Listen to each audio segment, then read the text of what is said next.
Good morning class. मैं Mohan Kumar Singh, computer architecture के इस सेशन में आपका स्वागत है। आज मैं आपको वीडियो भेज रहा हूँ। ये सैटरडे को मैंने आपको पीडीएफ भेजा था, बुलियन रूल्स एंड लॉ, उसका मैं वीडियो भेज रहा हूँ। और इसके बाद जो आज मंडे का मैं जो पीडीएफ भेजूंगा उसका वीडियो आपको पीडीएफ मिलने के बाद मिल जाएगा। तो अभी बुलियन रूल्स एंड लॉ को समझने का चलिए प्रयास करते हैं हम लोग। कहता है in Boolean algebra there are basically 3 laws similarly law in linear algebra. जैसे लीनियर अलजेब्रा हम लोग 6th-7th क्लास में पढ़ चुके हैं, और जिस तरीके से लीनियर अलजेब्रा में 3 रूल्स होते हैं, उसी तरीके से बुलियन अलजेब्रा में भी 3 रूल्स होते हैं। ये तीनों रूल है कॉम्यूटेटिव लॉ, एसोसिएटिव लॉ और डिस्ट्रीब्यूटिव लॉ। तो ये तीनों लॉ आप समझते होंगे। थोड़ा सा चलिए एक बार मैं आपको ओवरव्यू दे देता हूं। कहता है कि this law is defined for और and operation carried the variables, यानी कि और एंड ऑपरेशन दोनों पे ये अप्लाई होता है। जैसे और में देखिए a plus B equal to होगा b प्लस ए के। अब इसका सिंबल बनाना है, तो यहाँ देखिए यहाँ और ऑपरेशन है। इस और ऑपरेशन में पहले एज ए इनपुट a जा रहा है, उसके बाद b जा रहा है। लेकिन यहाँ पर और ऑपरेशन में क्या है, पहले b और तब फिर a जा रहा है। और इस तरीके से a प्लस बी और b प्लस a दोनों इक्विवेलेंट है। उसी तरीके से एंड के ऊपर a इंटू बी और फिर b इंटू ए। आप फिगर में देख सकते हैं, पहले यहाँ पर ए बी है और पहले यहाँ पर फिर बी ए है। उसी तरीके से एसोसिएटिव लॉ कहता है कि b और c का पहले प्लस कीजिए और उसमें फिर a को प्लस कर दीजिए। ये बराबर होगा a और b के प्लस के और c के प्लस के। तो चलिए इसका हम लोग एक बार फिगर देख लेते हैं। कहता है कि पहले किसका काम होगा, b प्लस c। तो यहाँ पर देखिए b और c एक अलग इंडिविजुअल केस है, और इन दोनों का और ऑपरेशन करके b प्लस c निकला और उसको a के साथ प्लस किया जा रहा है। उसी तरीके से यहाँ पर का जो केस है, यहाँ का केस क्या है, तो पहले ए बी को प्लस करना है। तो ए बी को देखिए यहाँ पे प्लस किया गया है, पहले ए बी को पहले प्लस किया गया है, और जो वहाँ यहाँ से आया ए प्लस बी और उस ए प्लस बी को सी के साथ प्लस किया गया। तो इस तरीके से ए प्लस बी प्लस सी निकला। सेम ऑपरेशन एंड के ऊपर हो रहा है। फर्क इतना है बस, यहाँ पे और का सिंबल है और यहाँ पे एंड का सिंबल है। तो सेम ऑपरेशन है, आप समझ गए होइएगा। चलिए इससे आगे हम चलते हैं। तब है डिस्ट्रीब्यूटिव लॉ। डिस्ट्रीब्यूटिव लॉ से भी हम लोग परिचित है। इसमें कहता है कि एंडिंग विथ 1 वेरिएबल, देखिए यहाँ पर एक वेरिएबल का एक ए है, ए का एंडिंग हो रहा है ऑफ द ऑड फंक्शन। तो ऑड फंक्शन देखिए यहाँ पे b प्लस सी का और हो रहा है, यानी कि ऑड फंक्शन हो रहा है। तो ऑड फंक्शन के साथ a का एंडिंग हो रहा है, सिमिलर होगा ORing of ended result. ORing of ended result, यानी एंडेड रिजल्ट जो हमारा आएगा उसका हम क्या कर दिए, दोनों का ऑरिंग कर दिए। तो इसको देखिए, इसको फिगर के माध्यम से समझ लीजिए। इसको तो जो मैथमेटिक्स हम लोगों ने 6th 7th 8th में पढ़ा है उससे हम लोग समझते होंगे, लेकिन इसका हम लोग गेट्स के थ्रू एक बार हम लोग इसका सिंबल देख लेते हैं। इसमें क्या कहता है, पहले b प्लस सी। तो पहले b प्लस सी देखिए इंडिविजुअली अलग b और c का और हुआ है, उसका a के साथ एंड किया गया है। ठीक है, ये इक्विवेलेंट होगा a इंटू बी और a प्लस a इंटू सी। तो पहले a इंटू बी, तो a इंटू बी देखिए यहाँ पर इंडिविजुअल जो है a इंटू बी है, यहाँ पर a और b का एंडेड किया गया है, फिर a एंड c का एंडेड। तो a एंड c का, तो c तो इंडिविजुअल है, लेकिन a जो है, जो ये यहाँ पर है वही a आपका यहाँ पे है। तो उसी a को हमने यहाँ पे लाया है, और इस तरीके से हमारा यहाँ से निकला a इंटू सी, यहाँ से निकला a इंटू बी, और उन दोनों का और हो रहा है, यानी इसका और इसका क्या हो रहा है, और हो रहा है। तो यहाँ पे और कर दिया गया दोनों का। चलिए उसी तरीके से कहता है similarly ORing with 1 variable. ORing with 1 variable, एक वेरिएबल का ORing of the ANDed function, ANDed function के ऊपर, यानी b इंटू सी के ऊपर, is similar to ANDing of ORed result. ORed result का, ऑड रिजल्ट जो आएगा उसका एंडिंग कर दीजिए। ठीक उसका उल्टा है। इसमें देखिए, इसमें है a into B plus C और यहाँ पर है a plus B plus B into C. यहाँ होता है a इंटू बी, यहाँ है a प्लस बी। तो यहाँ पे क्या डिस्ट्रीब्यूट हुआ, यहाँ पे जो है इंटू जो है एंड डिस्ट्रीब्यूट हो गया और के ऊपर, और यहाँ पर और डिस्ट्रीब्यूट हो गया, और डिस्ट्रीब्यूट हुआ ओवर द एंड, इसका भी फिगर समझ लीजिए, सेम फिगर है, बी इंटू सी इंडिविजुअल है, तो बी इंटू सी यानी कि बी और सी का एंड और ए के साथ और। अब यहाँ पे ए और बी का और हो रहा है और फिर ए और सी का और हो रहा है और इन दोनों का क्या हो रहा है, एंडिंग हो रहा है। ये थर्ड रूल उसी तरीके से देखिए, ये समझने वाला है, कहता है third rule can be given as A plus A not into B equal to होगा ए प्लस बी के। पहले इस एक्सप्रेशन को समझ लीजिए। देखिए अगर यहाँ से एक सेकेंड, हाँ देखिए अगर इसमें से हम इसको डिस्ट्रीब्यूट करेंगे तो क्या होगा, a प्लस ए नॉट, तो a प्लस ए नॉट यहाँ पे हमारा आ गया, इंटू हमारा बीच में ये है तो ये इंटू यहाँ पर आ गया और a प्लस बी हो जाएगा। यानी इसको हमने जब सोल्व किया तो ये वाला आया। अब इससे आगे हम चलते हैं तो a प्लस बी तो हमारा जैसे का तैसे रह जाता है, a प्लस ए नॉट हमारा 1 हो जाता है। तो ये कैसे हुआ है तो आगे के रूल में हम लोग देखेंगे। चलिए एक दिखा भी देता हूँ आपको मैं, a प्लस ए नॉट हमारा 1 होता है, तो सो डैट यहाँ पे कहा गया हमारा ये वाला वैल्यू हमारा 1 हो जाएगा। तो इस तरीके से हमारा RHS a प्लस बी निकलता है। इसका अगर मैं बात करूँ इसके फिगर का, सिंबल का, तो ये वाला तो आपको समझ में आ रहा होगा, a प्लस बी का राइट हैंड साइड का सिंपल और हुआ है, लेकिन इधर को समझिए, इधर वाला ये है हमारा। तो इसका यदि फिगर बनाना है तो पहले क्या है कि a नॉट इंटू बी, तो देखिए तो a इंटू बी यानी कि एंड करना है, तो एंड का हम सिंबल बना लिया है अलग इंडिविजुअल। और यहाँ पे हमको क्या करना है, बी तो डायरेक्टली आ रहा है, लेकिन ए क्या आ रहा है, एज ए नॉट आ रहा है, यानी ए का नॉट। तो ए और एक ए जो है फाइनल वाले में भी जा रहा है, यानी कि और में भी जा रहा है। तो यहाँ से एच डायरेक्टली गया और उसका मैंने यहाँ पे नॉट गेट लगा करके ए नॉट निकाल लिया, यानी कि हमारा यहाँ पे जो आ रहा है वैल्यू वो ए नॉट आ रहा है और डायरेक्टली जो जा रहा है वो हमारा ए जा रहा है।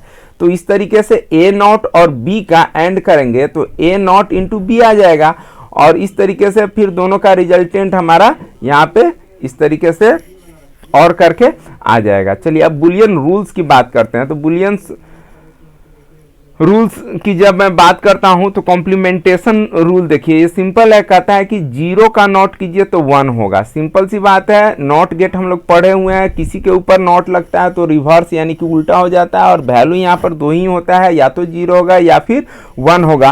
तो उस तरीके से देखा जाए तो 0 का नॉट 1 होगा, 1 का नॉट 0 होगा। अब कहता है ए का डबल नॉट करेंगे तो हमारा ए ही आएगा। तो इसको थोड़ा हम लोग समझ लेते हैं। जैसे देखिए हम वर्ड का इसके लिए मैं हेल्प लूँगा। यहाँ पर मान लीजिए हमारा ए है और ए के ऊपर हम क्या करते हैं कि ए नॉट लगाते हैं, ए नॉट लगाते हैं। मान लीजिए एक केस है हमारा a इक्वल टू हमारा 0 है, फर्स्ट केस हम समझते हैं। तो a नॉट इक्वल टू 0 है, यानी सॉरी a इक्वल टू यदि 0 है, a का वैल्यू कुछ भी हो सकता है 0 या 1, क्योंकि a तो वेरिएबल है। तो a का जब हम नॉट करेंगे तो ये क्या आ जाएगा, यहाँ से हमारा इक्वल टू हमारा 0 आ जाएगा। ठीक है, सॉरी 0 नहीं आएगा, यहाँ पे 1 आएगा। हाँ, ए नॉट का वैल्यू हमारा 1 आ जाएगा, यानी ए का वैल्यू 0 है तो ए नॉट का वैल्यू 1 आ जाएगा। इस 1 जो आएगा यानी इस पूरे का वैल्यू, ए नॉट का वैल्यू जब 1 आया तो उसका फिर नॉट लगाइए, उसका फिर क्या लगाइए, उसके ऊपर एक बार फिर लगाइए, नॉट गेट फिर लगाना है हमको। तो अब क्या हुआ, अब देखिए डबल नॉट हो गया। तो डबल नॉट होने पर ए नॉट का वैल्यू 1 आ रहा है, अब 1 का फिर नॉट करेंगे, उसके ऊपर फिर बार लगाएंगे तो ये क्या आ जाएगा हमारा, इक्वल टू 0 ही तो आएगा। तो इस तरीके से कहता है कि ए के ऊपर ए नॉट का नॉट तो हमारा वही का वही आ जाता है, यानी ए इक्वल टू 0 है तो ए का ए ही रहेगा। उसी तरीके से ए इक्वल टू 1 के केस में भी हम समझ सकते हैं, बहुत आसान है। चलिए आगे कहता है और रूल में देखिए 0 प्लस 0 0, 0 प्लस 1 1, 1 प्लस 0। ये यहाँ पे गलती है, थोड़ा सा इसको आप सुधार लीजिएगा। मैं इसके लिए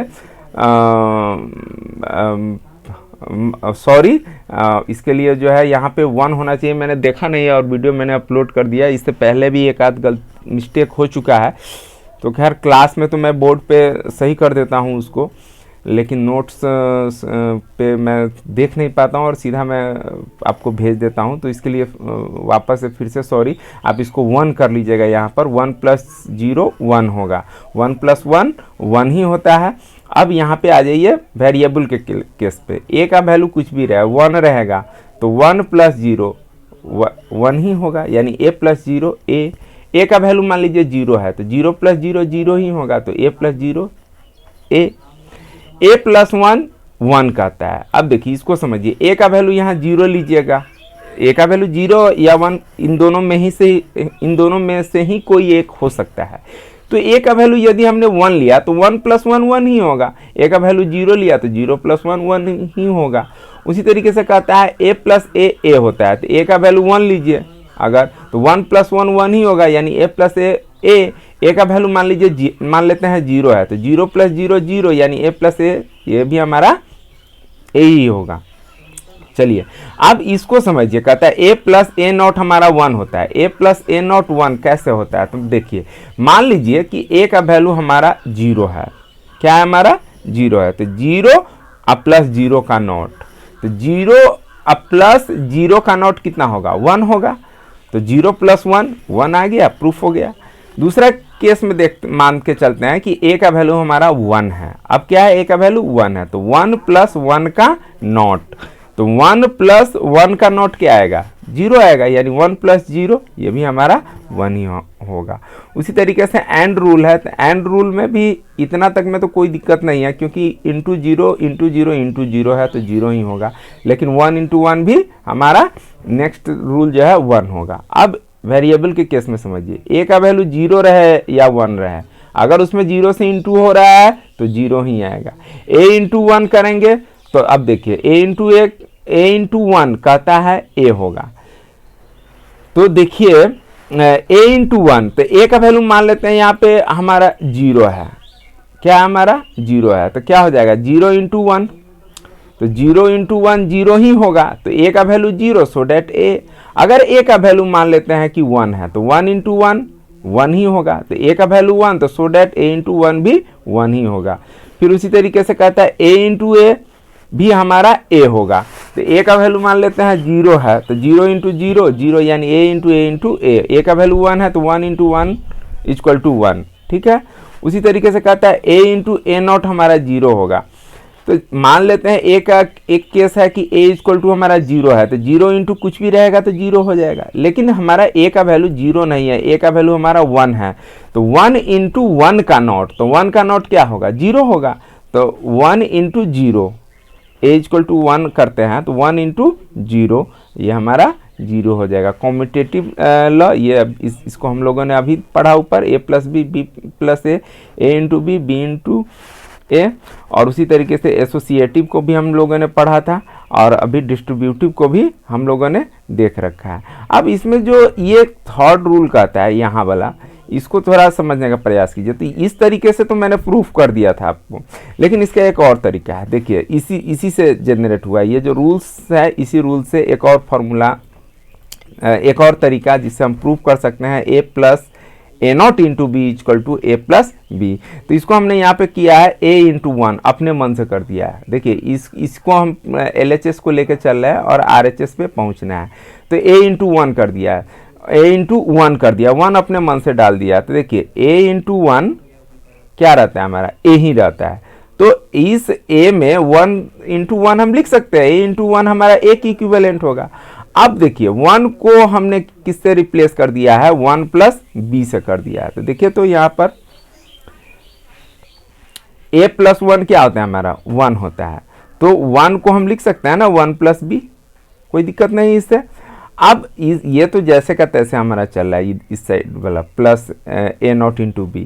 अब इसमें हमने क्या किया है कि इसको फर्दर मल्टीप्लाई किया है, इसको तो मल्टीप्लाई करेंगे तो a × 1 हमारा a ही रहेगा, a × b प्लस करके, तो यहाँ पे हमारा a b आ गया और a0 b आ गया। अब यहाँ से हमने कॉमन लिया है किस टर्म में, तो सॉरी हाँ, इन दोनों टर्म में हमने कॉमन लिया, तो इन दोनों टर्म में कॉमन लेंगे तो b कॉमन आ जाएगा और a + a0 यहाँ पे हमारा कॉमन में सॉरी बी कॉमन आ जाएगा और ब्रैकेट के अंदर ए प्लस ए नॉट हमारा रेस्ट बचेगा। अब इसको हमने फिर आगे सोल्व किया तो ए का ए ही रह गया, बी का बी रह गया, और ए प्लस ए नॉट क्या होता है, तो रूल देखिए कहता है ए प्लस ए नॉट 1 होता है। तो यहाँ पे हमने ए प्लस ए नॉट को हमने 1 से रिप्लेस कर दिया और b इंटू 1 b ही होगा हमारा, है ना। तो इस तरीके से हमारा RHS प्रूफ हो गया। चलिए आज का हम ये तो सैटरडे का वीडियो है, आपने देखा, इसके लिए बहुत बहुत धन्यवाद। और जो आपका आज का PDF है तो 10:30 से 12 बजे के बीच में मैं डाल दूंगा, वीडियो और ऑडियो दोनों ही, आप लोग वहाँ से उसको देख लीजिएगा। आपने मेरा वीडियो देखा, इसके लिए बहुत बहुत धन्यवाद।